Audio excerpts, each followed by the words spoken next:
Hello guys, आज के अनुपमा के एपिसोड में हम देखते हैं कि वनराज अनुपमा से कहता है कि वह उसके लेवल की नहीं है, लेकिन आप लोगों ने उसकी शादी मुझसे कर दी है।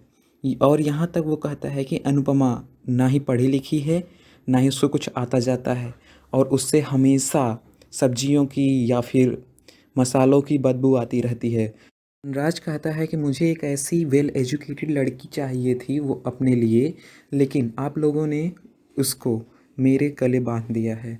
और वो कहता है कि उसी के साथ कि अनुपमा को मैंने अच्छी लाइफ देने की कोशिश की, पढ़ाने की कोशिश की, लेकिन वो कभी भी अच्छी पत्नी नहीं बन पाई।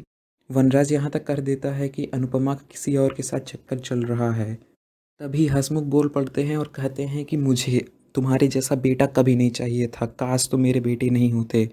तभी हंसमुख की हेल्थ बहुत ही ज़्यादा बिगड़ जाती है और वनराज उनकी हेल्प करने की कोशिश करता है, लेकिन वो उसे उसके पास नहीं आने देते। उसके बाद फिर अनुपमा हंसमुख की हेल्प करती है।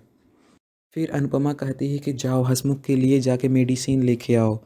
वनराज कोशिश करता है कि वह हंसमुख से बात कर सके, लेकिन हंसमुख उसे सीधे ना कह के लीला से कहता है कि तुम वनराज से कह दो कि मुझसे दूर रहे।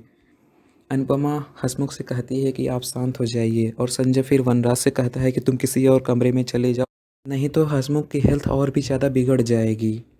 फिर हम देखते हैं कि वनराज काव्या के पास फ़ोन करता है और उसको बताता है कि अनुपमा इस घर की बेटी बन गई है और वो पूरे परिवार को मेरे खिलाफ कर दी है। और वो यहाँ तक कहता है कि अनुपमा मेरी पूरी लाइफ को बर्बाद करने में सक्सेस हो गई है।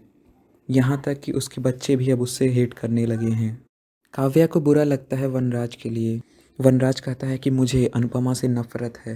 तभी अनुपमा पाखी और समर की बात सुन लेती है। समर पारितोष और पाखी से कहता है कि वे वनराज पे अंधविश्वास ना करें। पाखी कहती है कि अब अनुपमा और वनराज अलग अलग हो जाएंगे, अब वो दोनों साथ रह सकते हैं।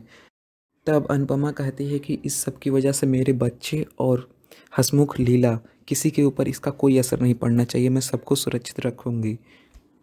उसके बाद अनुपमा पाखी के पास जाती है और कहती है कि वो जो भी चाहे वो कर सकती है, मैं अपने बच्चों को पेन में नहीं दे सकती। उसके बाद अनुपमा कहती है कि अब उसका रिलेशनशिप वनराज के साथ ख़त्म हो गया है, और वो पारितोष, समर और पाखी से सबसे कहती है कि अब तुम लोग को उनकी अच्छे साइड को देखना चाहिए, क्योंकि वे तुम्हारे पिता हैं।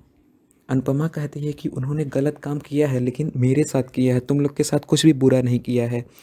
फिर हम देखते हैं कि हंसमुख को बुरा लग रहा है और वो लीला से कहता है कि मैं कभी सोच भी नहीं सकता था कि मेरा अपना बेटा कुछ ऐसा कर सकता है एक दिन। उसके बाद हम देखते हैं कि अनुपमा पाखी, समर और पारितोष से कहती है कि ये सब देख के तुम लोग को एक लेसन लेना चाहिए। फिर अनुपमा कहती है कि शायद अब मैं वनराज के साथ ना रहूं, लेकिन हम दोनों हमेशा तुम्हारे मम्मी पापा रहेंगे। उसके बाद उसके बाद संजय दूध लेके आता है पाखी, समर और पारितोष के लिए। उसके बाद अनुपमा तीनों की मदद करती है सोने में। उसके बाद वनराज देखता है हंसमुख और लीला के रूप में। उसके बाद फिर डॉली अनुपमा से कहती है कि वह वनराज को ना छोड़े। आज का एपिसोड यहीं ख़त्म होता है।